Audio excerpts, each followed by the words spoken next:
अस्सलाम वालेकुम everyone, this is वजाहत नासिर और आप देख रहे हैं लव बर्ड कीपिंग विद वजाहत नासिर। आज का हमारा टॉपिक डिवॉर्मिंग। डिवॉर्मिंग को डिटेल में डिस्कस करेंगे कि कैसे करनी है, कब करनी है, किन बर्ड्स को करनी है। और आज मैंने अपने बर्ड की डिवॉर्मिंग कर भी ली है, तो वो भी आपके साथ इस वीडियो के एंड में शेयर करता हूँ कि किस तरह से की है। काइंडली चैनल को लाइक सब्सक्राइब लाजमी करें, क्योंकि इस में जो कुछ मैं खुद करता रहूँगा वो आप लोगों के साथ शेयर करता रहूँगा। और इंशाल्लाह at the end of the season आपके लिए आपको पता चलेगा कि ये चैनल आपके लिए बहुत यूज़फुल रहा। तो चलते हैं टॉपिक की तरफ। डिवॉर्मिंग। हमारे बर्ड की बॉडी के अंदर बहुत किस्म के कीड़े पैदा हो जाते हैं। उनके पेट में कीड़े पैदा होते हैं जो कि इंटेस्टाइन के अंदर पैदा होते हैं। और ये करते क्या हैं कि जो कुछ भी बर्ड खा रहा है उसमें हिस्सादार बन जाते हैं, और उसकी खुराक को उसकी बॉडी को लगने की बजाय ये पैरासाइट्स खाते रहते हैं। और अल्टीमेटली होता क्या है कि एक अपने आप को ग्रो बहुत तेज़ी से करते हैं, तो जो बर्ड खुराक ले रहा होता है वो उनके लिए कम पड़ना शुरू हो जाती है, और फिर ये बर्ड के इंटरनल ऑर्गन्स को ही खाना शुरू कर देते हैं, जिससे बर्ड की अल्टीमेटली डेथ हो जाती है। इसी तरह हमारे एक्सटर्नल माइट्स जो होते हैं, जिस तरह जुएँ वगैरह हो गई, ये जो बर्ड के ऊपर होते हैं, इसकी स्किन से चिपके हुए होते हैं या इसके परों में होते हैं, ये बर्ड को बेचैन रखते हैं। तो बर्ड ना बॉन्डिंग में भी आपको प्रॉब्लम करेगा, ब्रीडिंग में भी आपको प्रॉब्लम करेगा, अजीब एक बेचैनी अपने आप को खुजाता रहेगा, और स्ट्रेस में भी जा सकता है। प्लस होता ये है कि ये क्योंकि उसके बर्ड के खून पे पल रहे होते हैं, अगर ये ज़्यादा हो जाएं तो बर्ड एनामिक हो जाता है, बर्ड में खून की कमी हो जाती है, और इस सूरत हाल में भी बर्ड की डेथ हो सकती है स्ट्रेस में जाने की वजह से और खून की कमी की वजह से।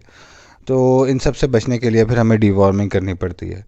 अब जो कंपनीज़ हैं वो तो कहती हैं साल में 4 दफ़ा रिकमेंड कर रही होती हैं, कुछ लोग साल में 2 दफ़ा भी कर रहे होते हैं डिवॉर्मिंग, और मुझ समेत काफ़ी सारे ब्रीडर्स जो हैं वो साल में 1 दफ़ा ब्रीडिंग सीज़न से पहले करते हैं।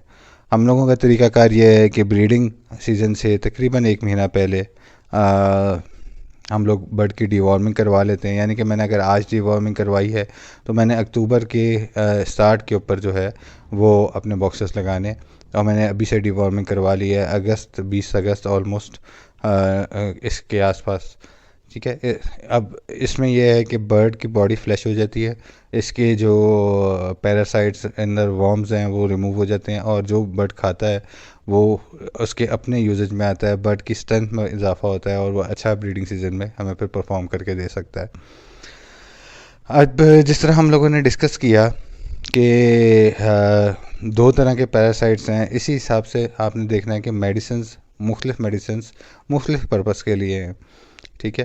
अब एक कंपनी की हम वीटाफॉर्म की ही प्रोडक्ट्स को पहले डिस्कस करते हैं कि इसमें किस किस्म के हैं। अच्छा, आपने वो नहीं भूलना है जो मैंने आपको लास्ट वीडियो में कहा था कि 3 तरह की मेडिसिन्स हैं पैरासाइट्स पैराकीट्स के लिए, एवियन मेडिसिन्स, सेकंड आपकी पोल्ट्री या वेटरनरी की जो मेडिसिन्स हैं, और थर्ड जो आपके ह्यूमन मेडिसिन्स हैं।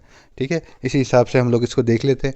तो वीटाफॉर्म की प्रोडक्ट्स को देख लेते हैं। अब इसके अंदर एक आती है मॉक्सीवर्ट, ये इंटरनल और एक्सटर्नल दोनों माइट्स के लिए होती हैं, और ये 2 ml पर लीटर के हिसाब से यूज़ होती है। आज मैंने वही यूज़ किया है, आप वीडियो में देखेंगे आखिर में। इसको आपने पानी में मिलाना है 2 ml पर लीटर के हिसाब से, और अपने बर्ड को सर्व कर देना है। और उसके बाद इन्हीं की एक और प्रोडक्ट वीटाफॉर्म की वार्म आउट जेल, बड़ी मशहूर प्रोडक्ट है। ये सिर्फ इंटरनल पैरासाइट्स के लिए होती है। इसकी 2 तरह की पैकिंग आती हैं। आपने पैकिंग जो भी यूज़ कर रहे हैं उसके पीछे देख लेना है कि उसकी क्या क्वांटिटी मेंशन्ड है, और उस हिसाब से आपने उसको यूज़ कर लेना है। थर्ड इनकी आती है एक एवी कंट्रोल माइट्स, एवी माइट्स के नाम से। ये 2 तरह की मेडिसिन आती हैं इसमें भी।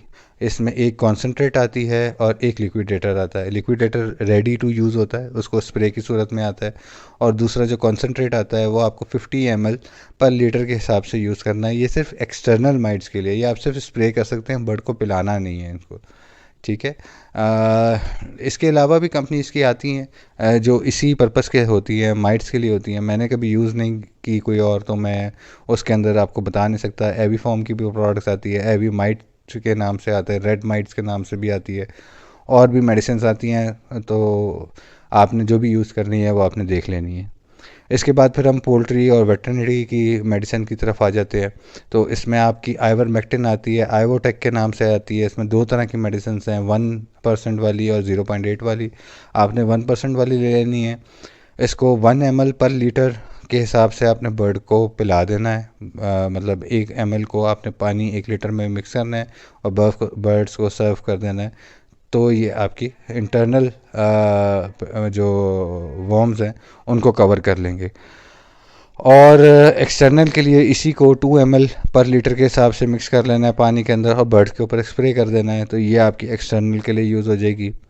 फिर तीसरी मेडिसिन ह्यूमन में आ जाते हैं। तो हम लोग जेंटल बहुत दुनिया यूज़ कर रही है, जेंटल को यूज़ कर लें। एक जेंटल की बोतल मेरे ख्याल से 150 की होगी। आप उसको जब पानी में मिलाएंगे तो वो 5 लीटर के लिए इनफ है, एक बोतल। ठीक है, आपने उसको डाल के बस पानी बर्ड को सर्व कर देना है। सिर्फ इंटरनल पैरासाइट्स को, इंटरनल वॉर्म्स के डिवॉर्मिंग के लिए ये जेंटल को आप यूज़ कर सकते हैं। ठीक हो गया, ये कुछ बेसिक मेडिसिन हो गई हैं जो हम लोग यूज़ कर रहे हैं और वाइडली अवेलेबल है मार्केट के अंदर। अच्छा, अब अब आते हैं कि हमने बर्ड को किसको करानी है। एक्सटर्नल जो आपने स्प्रे करने वाली हैं, जो या आपकी स्प्रे करने वाली एक्सटर्नल मेडिसिन जो हैं, जो आपकी एक्सटर्नल पैरासाइट्स के लिए हैं, वो तो आप तमाम बर्ड्स को करा सकते हैं जो कि सेल्फ हुए हुए हों। ठीक, लेकिन जब आपने इंटरनल डिवॉर्मिंग की तरफ आना है तो आपने कुछ चीज़ों का ख्याल रखना है। नंबर 1, बर्ड की एज 6 मंथ प्लस हो। नंबर 2, बर्ड हेल्दी हो, किसी तरह से भी बीमार ना हो। नंबर 3, बर्ड आपका मोल्टिंग के ऊपर ना हो। इन तीनों चीज़ों का ख्याल रखना है आपने कराने के लिए। जो इस क्राइटेरिया पे बर्ड ना उतरता हो, यानी कि वो हेल्दी ना हो, 6 महीने से छोटा हो या मोल्ट के ऊपर हो, उनको आपने ये इंटरनल के लिए जो भी आप मेडिसिन यूज़ कर रहे हैं वो आपने उनको नहीं करानी है। तो इन चीज़ों का ख्याल रखें, इंशाल्लाह आपको डिवॉर्मिंग में भी कोई प्रॉब्लम नहीं आएगी। प्लस अभी मैंने किस तरह से डिवॉर्मिंग की है वो भी आपके साथ शेयर कर देते हैं। ठीक है।